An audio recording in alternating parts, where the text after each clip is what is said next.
EPM, I'd like to start the conversation talking a little bit about your background. So you grew up in an HDB flat, you attended a neighborhood school, you then worked your way through the civil service, and now you're on the cusp of becoming Singapore's next Prime Minister. Some people might say that you really embody what it means to be within the Singapore system, as well as Singapore's social compact, if you will. I'm the product of the Singapore system. What's your response?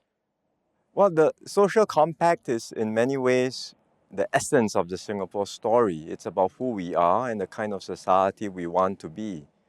And I believe all Singaporeans would like Singapore to be a place where there are opportunities for everyone to excel, thrive, maximize their potential, and be the best possible version of themselves.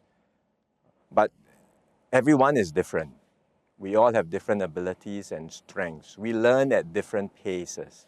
So, recognizing that, I think this pursuit of our dream, it's not about comparing with one another and ending up in some endless rat race, but it's really about understanding what our strengths are, what paths each one of us might choose, and in the end, embracing these different multiple pathways of success.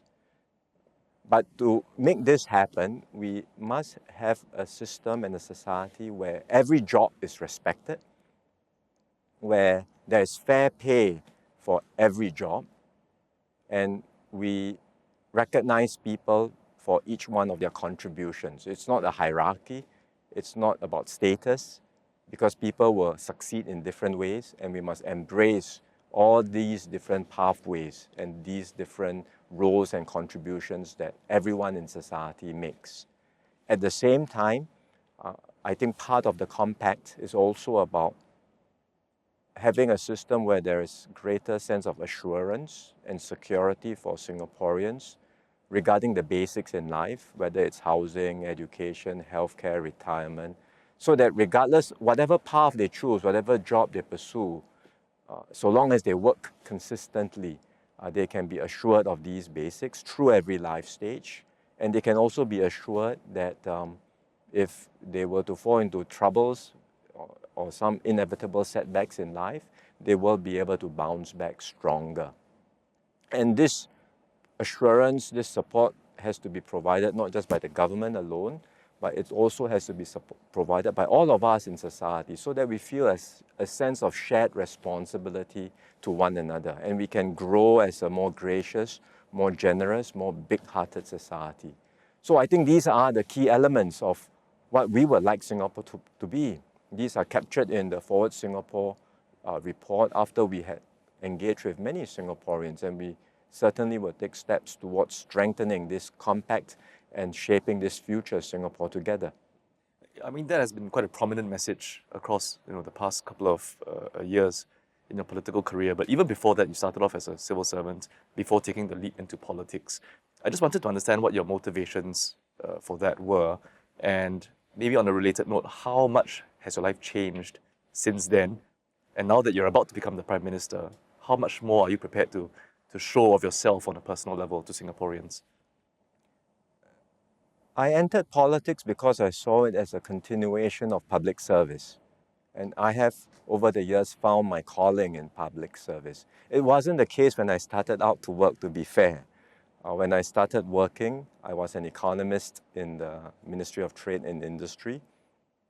I had been rejected by the Public Service Commission to be in the administrative service, so I wasn't involved in a lot of policy work. My work was largely around economic analysis. Right? I would be the quant, so to speak, or the guy doing all the analytical work. Somebody has an issue, you want to analyze what happens to the economy under these circumstances. There's a regional financial crisis. What's going to happen to Singapore? Well, you ask me the question, I will run my models, I will do the technical number crunching, and I will give you the output. That was a lot of the work that I was involved in at the start of my career. And when I was looking at myself, I was looking at friends around me and other schoolmates and peers, I figured, look, I can do economics work in the government. I can do exactly the same kind of economics work in the private sector too, and they are paying better. So the thought did cross my mind, maybe I should just leave and join a private sector, maybe a bank. But at that time, I also had very good bosses in the civil service. Khaw Boon Wan happened to be my first permanent secretary in MTI, and then Lim Siong Guan in finance. And they persuaded me to stay on. And they said, look, if you go, you are only involved in doing economics work now, but if you stay on, you may get exposure to other kinds of work, doing policy work. And you will find the work more meaningful and more interesting. So I took their advice, I stayed on. And indeed, it was the case, because after a while, I got involved in working in budgets, I got involved in working in policy work, I got involved in even going out into the community to explain budget initiatives. And I found all of that very meaningful, because that's the kind of work I wouldn't have been able to do in the private sector. So I decided I don't have to leave. In fact, I didn't want to leave. I stayed on. And each time, as I stayed on in the public service, each responsibility I got became progressively larger and larger. The work never shrinks. The work just gets bigger and bigger. And when in 2011, when Prime Minister Lee invited me to enter politics, I said, look, this is my calling. I've decided that being in public service is what I would like to do. And so I saw entering politics as a continuation of that. And that's why I've been in politics since then. So it's altogether 15 years in the civil service and about 13 years in politics now, nearly 30 years of public service. I don't regret that at all. I found the journey very meaningful, very fulfilling. And being in politics, of course, is different from being a civil servant. You know that when you enter into politics, while there's a public service element to it, it's also different because there's political contestation. You have to open yourself up to the public, and you have to be prepared for that. So I was prepared for that when I entered politics. The good thing in Singapore is that I think where politics is concerned, while there is exposure, while you have to put yourself up to the public, and there's less privacy, I think generally we keep families out of it. Families are separate. Our families didn't choose to be politicians. We are the ones who took the step forward. And so people generally respect that, and that's a good thing. But as far as I'm concerned, I've made the choice. I've entered politics, and so as I take on this new responsibility, if people would like to ask more information of me, find out more about me, I'll be very happy to share. Speaking about getting people to know you, I think it's fair to say that you shot to prominence when you co-chaired the Multi-Ministerial Task Force on COVID-19. What were some of your biggest challenges? What kept you awake at night during the pandemic as you were co-chairing this task force? The beginning was very difficult because at the beginning we were really fighting in a fog of war. I mean, we didn't have a lot of information what the virus was about. There was no vaccine, and you could see as we learned more how horrifying it was because the fatality rate was higher than the normal flu, and it was spreading so quickly. So at that beginning, I think the biggest challenge was what happened with the dormitories and the huge wave of infection that caught up one dormitory after another, and the very real risk of our hospitals becoming overwhelmed. Because if that were to happen, then you could see in many other places, the death rates will shoot up very sharply. So we were very concerned. That was probably one of the most difficult periods, including the decision to introduce the circuit breaker, and also the sort of really almost desperate, but you could say we were really just looking at ways to find additional capacity to strengthen and augment our hospitals. And that's why it was so good to see people rallying together, private sector, everyone working together, and we got the expo facility set up, and we were able to eventually stabilize the situation. So that was one very difficult situation that I remember. The second, I suppose, difficult, not quite the same, but still very challenging, was when we had to reintroduce measures, if you remember, because this was first wave, everyone, very difficult, challenging. Then we went through that, vaccines. But then when we went through yet another new wave, variants, and then when we had to reintroduce some of these restrictions, and this went through some ups and downs too, because we introduced and then we allowed some relaxation, and then after that we realized went too far, we had to reintroduce.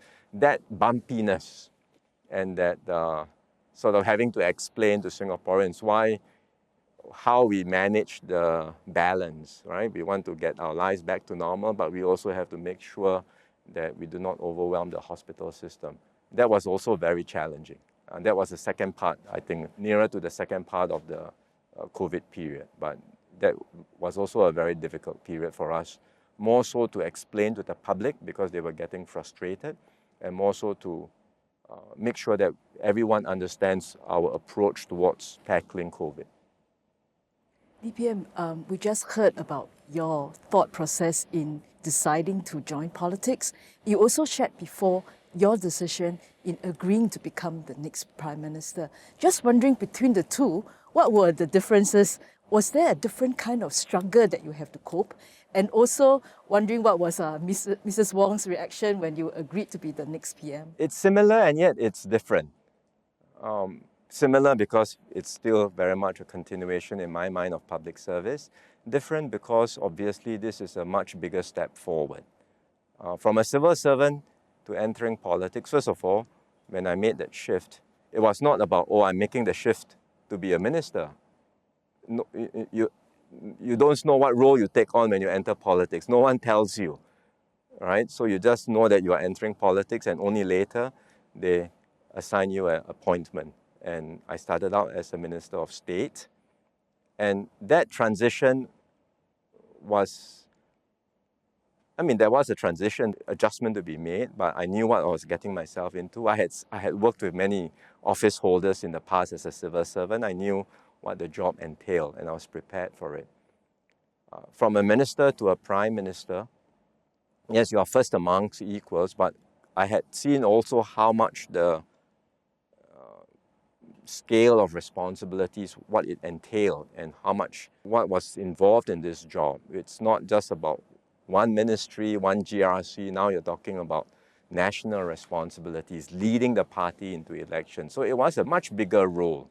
And I had to ask myself whether it was something I was prepared to do. But I suppose what happened at that time was when Swee Keat decided to step down. It was a difficult decision for him, but we accepted it. But it was also as a consequence of that, the team had to get together, the rest of us amongst the younger ministers, the 4G team, and ask ourselves, how do we proceed? How do we, amongst us, choose a leader? And we agreed very early on that we would not want to rule anyone out. We would want to have a more open and thorough process so that we choose amongst ourselves who might be the leader, and whoever that person is, we would rally and support that person. And so on that basis, I agreed, or I reflected on it, and I felt that that's the best way forward. I shouldn't rule myself out. I should let the process take its course. Then the question was, how do you go about this process? And as you would have known, we decided we might do it differently. Rather than what we had done in the past, we might find someone to help facilitate this. Really talk to everyone in the team, get views, and do it in a way that would help us get the answer, select the best person to lead the team, but also bring the team together. And eventually, when we discussed with Prime Minister, he decided to ask Khaw Boon Wan to do the job. And that's why Boon Wan went about interviewing each one of us. As he was going about the interviews, Boon Wan was very careful. He didn't let on at all who might have emerged from the process. Not at all. He was interviewing me. I told him my views. He listened. He asked me some questions. And then at the end of it, he said, there is a consensus emerging. And that's all.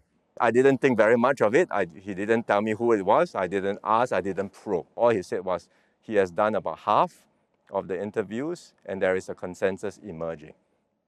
So I didn't think very much of it, because my view throughout that process was let the process run its course. The team will choose. I didn't know who it might be. I didn't care to probe, and Boon Wan was very careful. He didn't tell anyone. The only time I knew was at the tail end of the process when he had pretty much completed his rounds, and then when PM and him told me that I had been selected. So naturally, at that time, I was surprised. When I went back home to tell my wife, she was surprised too. But we had been prepared for it because she knew I was part of this process. And we knew that going into this, we would accept the outcome of the process. And if this is the result, then I would step up and I would take on the responsibility. And that's why I'm here where I am now. Hi. So we also know that you love to read books. Just wondering whether you would have a list of must-read for different groups of people, and also out of the books that you read, do they actually help to shape your thoughts and also your approaches, as well as whether there are some characters in some books that you admire most? I don't have a must-read list. I read widely. I think many ministers do. It's not just me. I read mostly non-fiction these days. A lot of it is current affairs. From time to time, I would select topics that I would like to read more, learn more about. So some of the more recent topics in trying to figure out more about quantum computing, artificial intelligence. So I just read some books on that. And then I do read biographies of leaders, local and foreign. So whether it's Mr. Lee, but not just Mr. Lee, Lee Kuan Yew himself, read books that on the founding generation of leaders, Goh Keng Swee, Raja. Irene's book on Raja, the first volume is very good, and she's just finished her second volume, and I'm looking forward to reading it. I think she's going to do a launch. She asked me to be the guest of honor, and I happily agreed. So certainly, founding generation of leaders, I think it's always insightful to read their life stories and what they say. And then, of course, overseas leaders too. I mean, and there are a whole range of them, whether in the region or beyond the region in the West. In the US, when I was in college, we would take classes on political leadership, on US presidents, and then you read about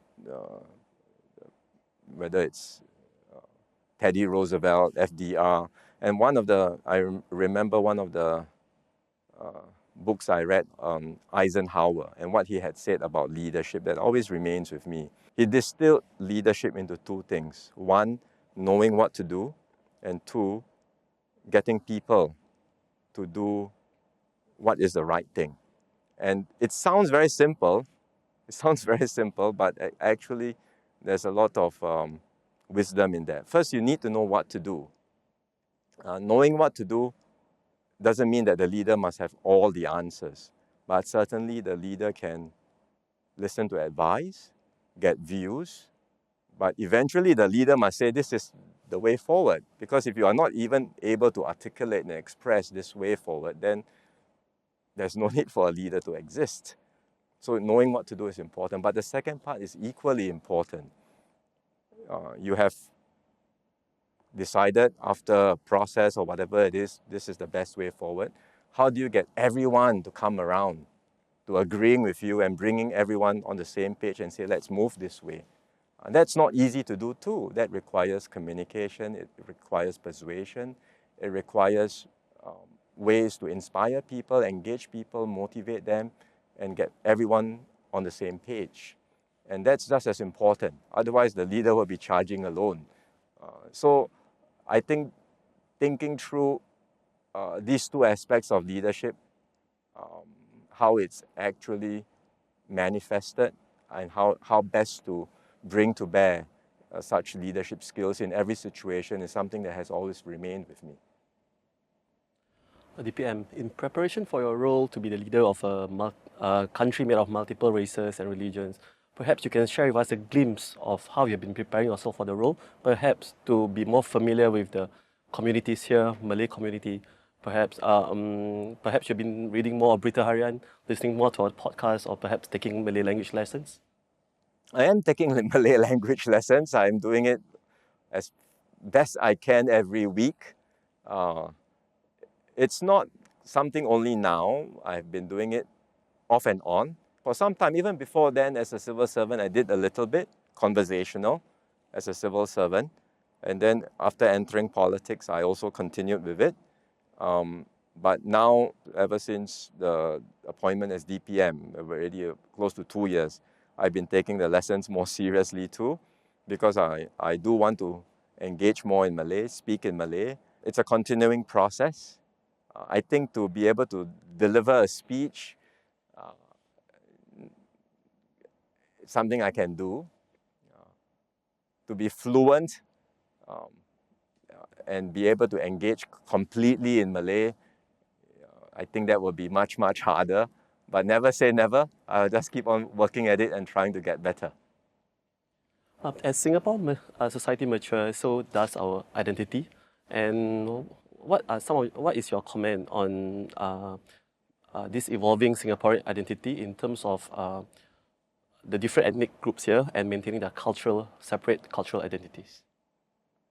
We have a unique Singaporean approach to this, which is that we value every community, big or small, and we want to make sure that every community has a place, is respected, is valued, and feels a sense of belonging in Singapore, which means that every community must be able to continue with their customs, their traditions, their own ethnic cultures, and never feel like they are excluded from Singapore society.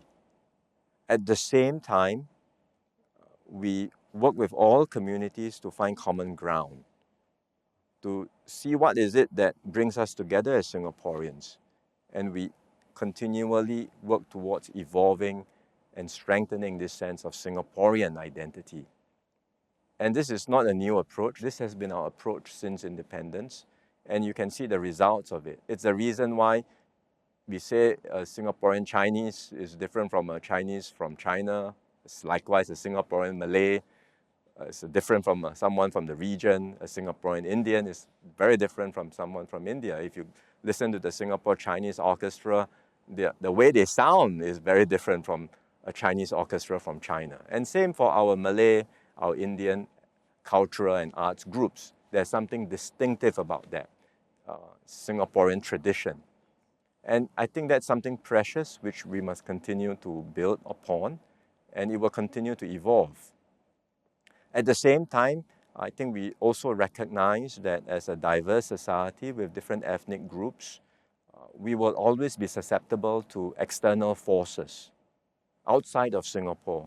And these are powerful external forces that can easily influence different segments of our people, whether it's Chinese, Malay, or Indian. Because these external links are deep, they are ancestral links, they are cultural links, they are very strong links. And I think they are important because they are about who we are, and we value them. But even as we maintain these links, we must be mindful that we are first and foremost Singaporeans. And while we have these links, we must continually work towards strengthening our Singaporean identity and expanding the common ground that we all share as Singaporeans. So this pledge that we talk about every day, to be one united people, regardless of race, language, or religion, the words in our pledge, that is a work in progress. And it's something that we must continue to come together, work together to make it a reality every single day. DPM, on this note, right at the start of the interview, you talked about Forward Singapore exercise and how it's very important to build a shared consensus. But at the same time, there'll always be groups that disagree, and they can be quite vocal even after consensus has been reached. So do you think your government will, change the way that you manage such dissenting voices? We are becoming a more diverse society, there's no doubt about that. I think we will continue to move in that direction. And so the way forward is for us to embrace the diversity, continue to engage one another, and at the same time work even harder to find unity amidst diversity, to find common ground.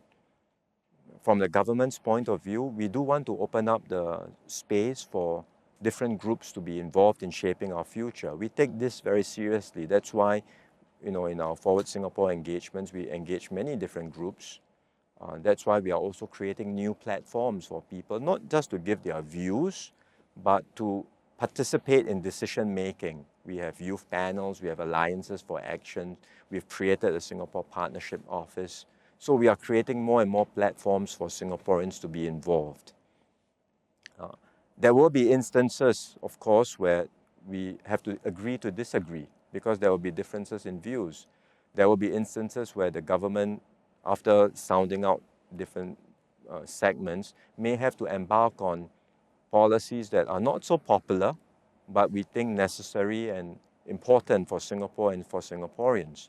And in such instances, then the government will have to carry the decision. We will have to explain, engage with the public why we think this is important, and hopefully be able to persuade Singaporeans to move along. There will also be instances where there are sensitive issues where different groups have different views and sometimes competing, contradictory views. And in those instances, it may be that the government doesn't have to always take the lead, but our role is more of a facilitator, a listener, an honest broker. And we find ways to get the different groups to come together, engage one another, listen to each other's views, and to find accommodation and compromise. And then think about what's the best way for Singapore to move forward without fracturing our society. So there will be these sorts of issues that we will have to deal with. And I think our approach in Singapore is one where we embrace diversity, we do not accentuate our differences, but we find always ways to accommodate, compromise, and move forward together as one people. On that note, you said recently yourself the opposition is here to stay. There is an appetite for greater political contestation. But the government also emphasizes that Singapore's success is built on the success of the PAP, and that once this is lost, it's not something that can go back. So how do you balance between these two things? The opposition presence is certainly here to stay. We accept that. It's going to be a permanent feature in our political system. In the past, when you think about the days of PAP dominance under Mr. Lee Kuan Yew, those days are over. I'm sure going forward, all seats will be contested. The opposition now says they want to win at least 1/3 of the seats in Parliament. But in fact, if you look at the last election results, there are quite a number of hotly contested seats.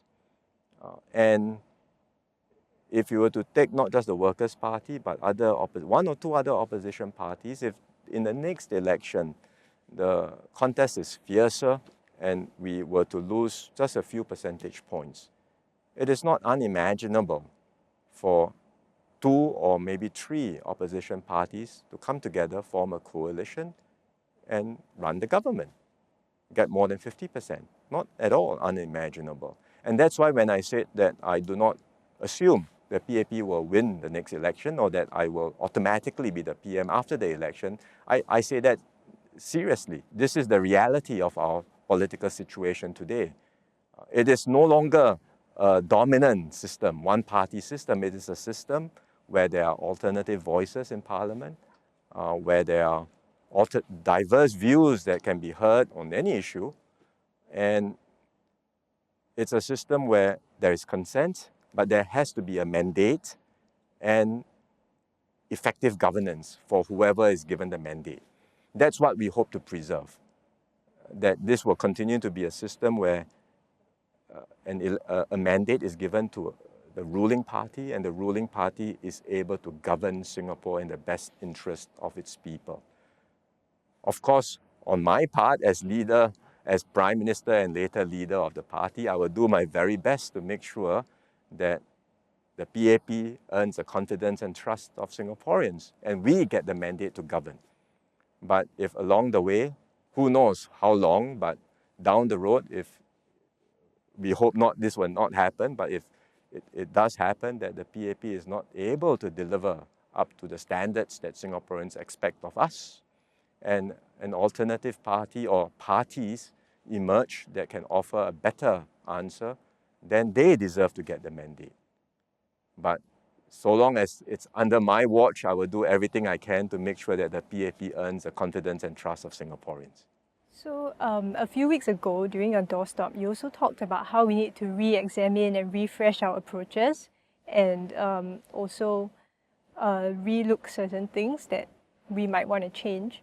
So if that's the case, do you have any specifics on what you might want to relook as Prime Minister? Are there any sacred cows you are prepared to slay, perhaps? We are prepared to relook everything.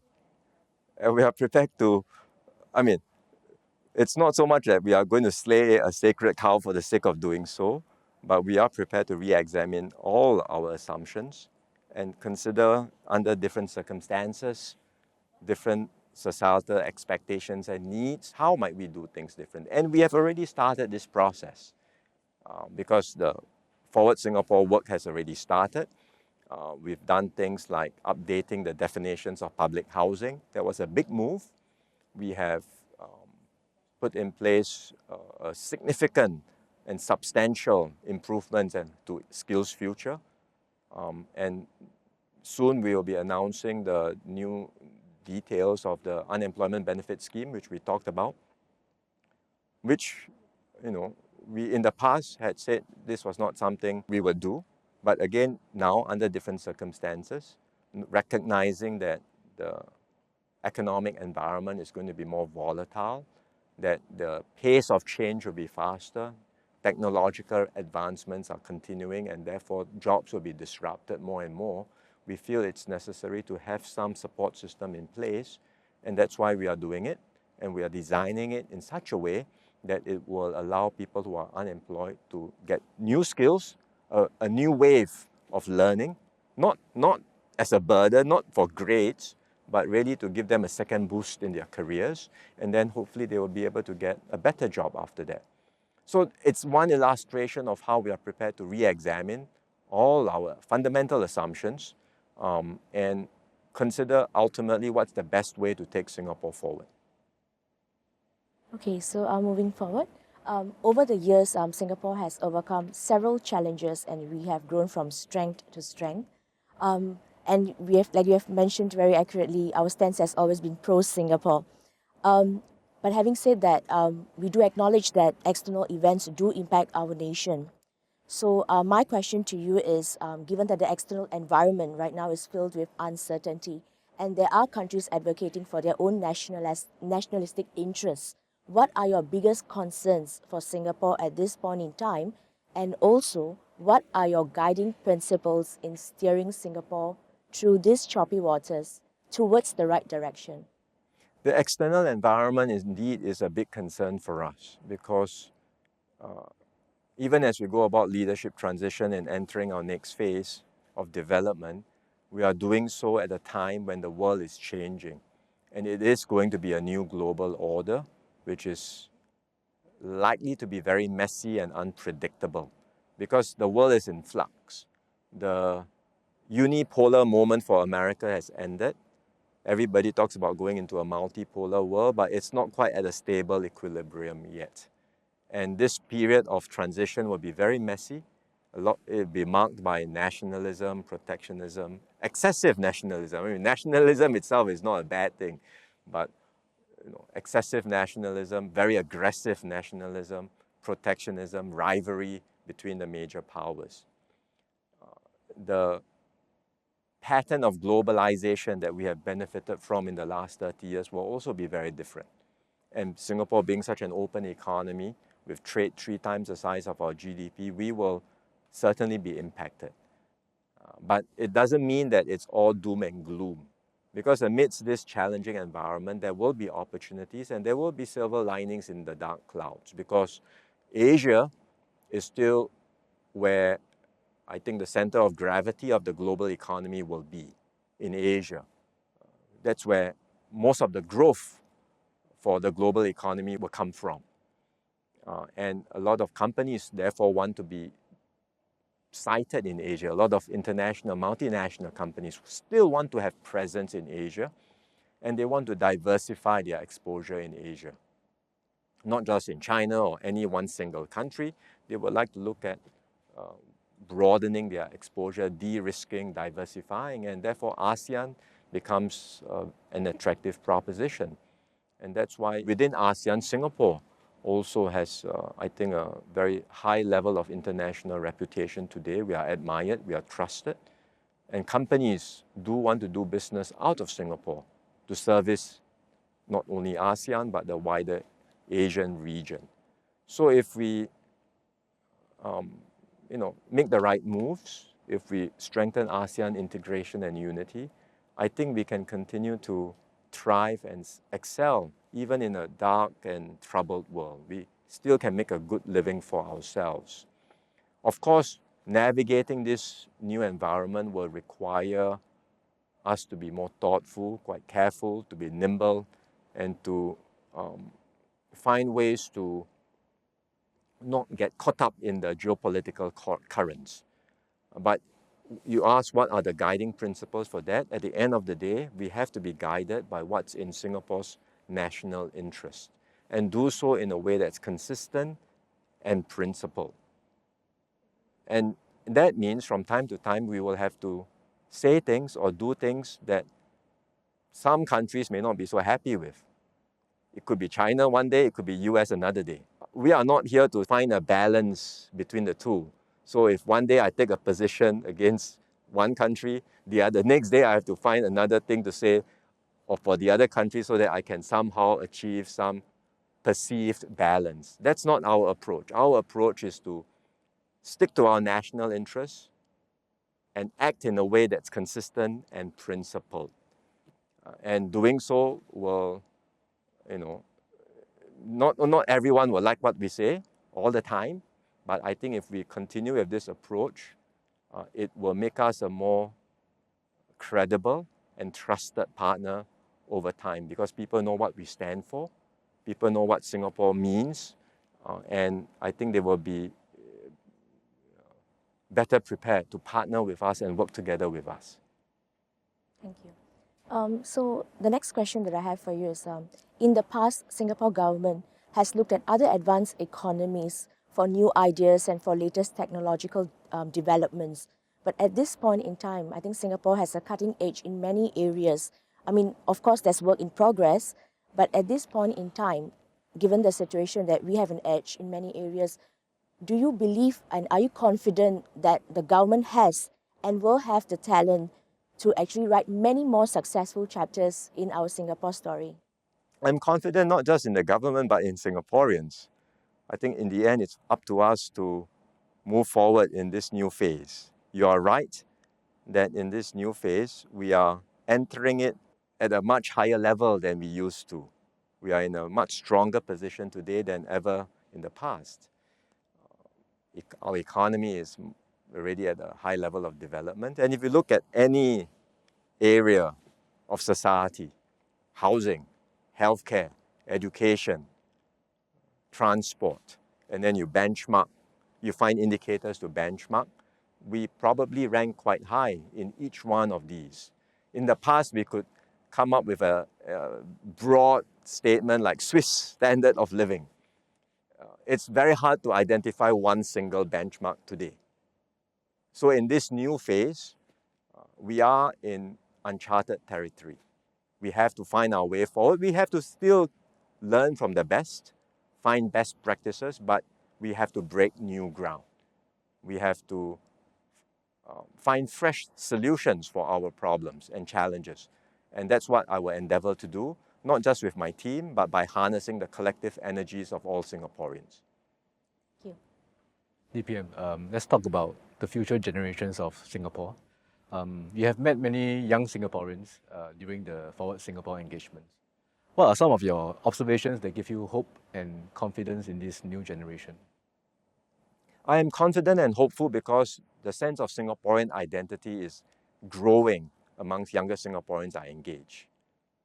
They are confident about who they are and proud to be Singaporeans. And you saw that certainly during the last few years when we had to tackle COVID together as well. Young Singaporeans responding to the very difficult restrictions that we had to impose, but also doing their part to help their fellow Singaporeans.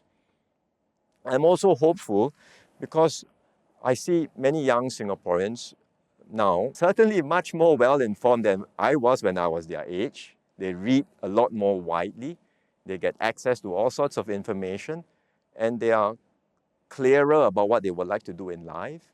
But I also, from the conversations, get a sense that they would like to contribute not just to their own careers, but they would like to contribute to something larger than themselves, to a larger purpose. And I think that's very meaningful. That's a good and positive sign. Many of them say they want to go beyond the 5 C's, the 5 C's of the Singapore dream of the past, and they would like to achieve something larger than themselves. When I said that, or when we talked about that in the Forward Singapore report, there were critics who said, oh, that means that young Singaporeans cannot aspire towards the Singapore dream of 5 C's anymore. But that's not the case. I think that's misconstrued, and that's completely inaccurate. I mean, young Singaporeans want to have a good life, but they want not just the good life to be measured by narrow metrics based on material success. They are looking for meaning, they are looking for fulfillment, they are looking for purpose. I think these are very noble aspirations, and certainly we will do our part in the government to support these aspirations and help young Singaporeans to realize them. Okay, thank you. You also recently shared a letter from a 7-year-old girl named Faith, who shared her appreciation and excitement towards your leadership. My children too are equally excited. Oh, I'm glad to hear that. And curious about, and these are my son's words, the new principle of Singapore. Principle. Yeah. Faith and I think my kids they are part of the post-Lee Kuan Yew generation who may not fully appreciate the journey Singapore has taken thus far. DPM, what do you wish to say to a young Singaporean who is watching your swearing in as the 4th PM of Singapore? Well, I would say that, we have come a long way as a country these last 60 years. We have fought incredible odds. We have defied incredible odds to achieve this miracle called Singapore. It's a transformation beyond anyone's imagination. Now we are in a new phase of Singapore's development. But in fact, the best chapters of the Singapore story are yet to be written. And all of us, but especially the young generation, people like your kids and Faith, they are going to be the authors of this next chapter. So I would call on all of them to work with me and my team to write the next chapter together. Thank you. DPM, can I follow up on one question? Yes. You mentioned about you learning Malay. Yeah. But what about How about Chinese? Mandarin? Yeah, how advanced are you now? Because I understand even from grassroots, they have been singing a lot of praises for your command of the language. Well, I also continue with Mandarin lessons.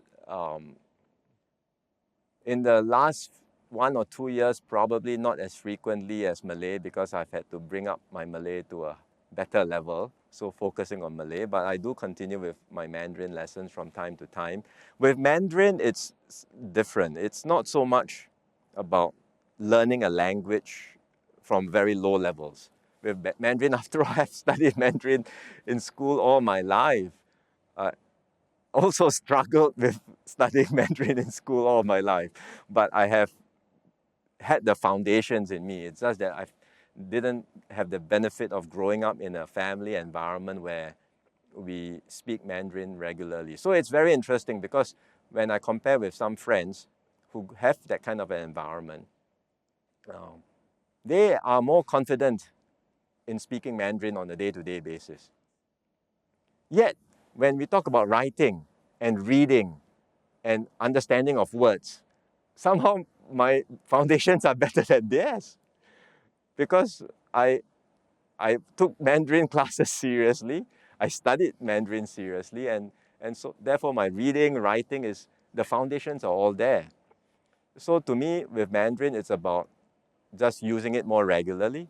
It's about gaining confidence over time. using it not just on a conversational basis. With my residents, it's not difficult to do that on a conversational basis, but to start using it, going beyond that conversational Mandarin to using it for work, using it for interviews, using it for even, engagements with others. That's a higher level, or that's my next phase in my Mandarin journey, and I hope I will continue to get better at it. DP, I want to bring up a point that you made just now about how you see governance. You mentioned that in future for more difficult issues or some difficult issues, the government is prepared to play the role of a facilitator. Not in future, I think we have always been doing it and we will continue to do so. Are there particular areas that you think it's more suited to this aspect of governance? Well, we've had to deal with this in sensitive issues like the Tudong and the 377A in the past. I don't know what new issues will emerge, but there will continue to be issues like that down the road, I'm sure, where there will be different views among different segments of the community.